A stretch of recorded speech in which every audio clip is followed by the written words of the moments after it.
If you're living in a very triggering environment and you're trying to heal, the answer is you can't. And before you lose hope and before that sounds way too heavy, just stick with me for a second. You cannot heal the past, heal trauma, and heal triggers in the face of triggers. If every single day keeps throwing triggers at you and you're trying to heal, you need to separate yourself from these triggers at least 30 minutes a day. 30 minutes would be amazing. 10 minutes still does work. Leave this environment and use that time very intentionally to heal. This does not look like hiding, and this does not look like escapism. Find time to do intentional healing things like breath, movement, journaling, prayer, meditation. Really dedicate this time and really trust the process of this time. Carving out this time may feel insignificant at the beginning, but I promise you, you will actually experience a difference, because when we set apart this time, when we get a sanctified time for healing, away from the triggers, away from what reminds us of our past,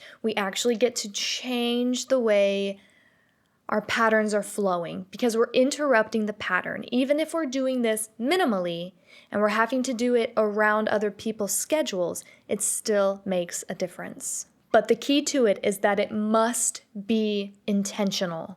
The second thing that you need to do if you're living in an environment that causes you a lot of triggers and you're trying to heal is you need to find support outside of the environment. You need to find a mentor, a coach, a therapist, a friend who you can meet with on a regular basis to kind of check in with your own personal reality of how you're handling the situation at hand. This is a really important thing because healing is not done in isolation, it is done in community. You need the fellowship, you need the time with other people, you need somebody who can see you as someone who is separate from the triggers and struggling with the triggers instead of someone who might see you as the trigger. When we are in environments with people where both sides are trying to heal or burdened by the lack of healing, it is difficult for us in our unhealed states to recognize that the other person is struggling, and instead we think that their character or their personality, the way they live their life, is just intentionally sucky, intentionally triggering, intentionally traumatic, intentionally chaotic and dramatic. Like we cannot separate the person from the behavior when we ourselves are not getting a break from the behavior. So you need to find time outside of your unit with somebody else who you trust and love. Doesn't have to be love.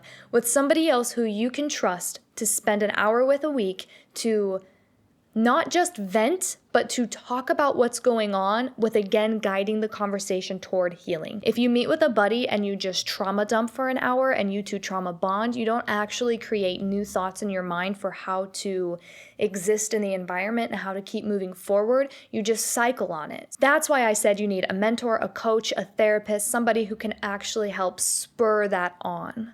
The third thing that you need to do if you're living in this kind of environment and you're trying so hard to heal is you really need to trust the process of healing. Healing has a rippling effect. It has a multiplying effect. When you give, it gives back. Our bodies are designed to heal. They have a design of self-healing. Your body's constantly producing cells, constantly trying to heal. And the same thing goes for mental, emotional, and spiritual health. If you start to show up and give effort and equip your body to heal, it will meet you where you are at and try to do the same thing. But you really have to trust this process and you have to understand this process to be able to equip it. So I really encourage you to go on YouTube, look up different process of healing videos, check out my channel. I have other really amazing resources for how we can start to heal deeply, intentionally, and how we can maybe speed up the process a little bit. Not because the process in its length isn't beautiful, but because sometimes we're hitting way too many speed bumps that we don't need to hit. Healing is something we can all do and something we all should do because we live in a world that tries to make us unhealthy from every single angle.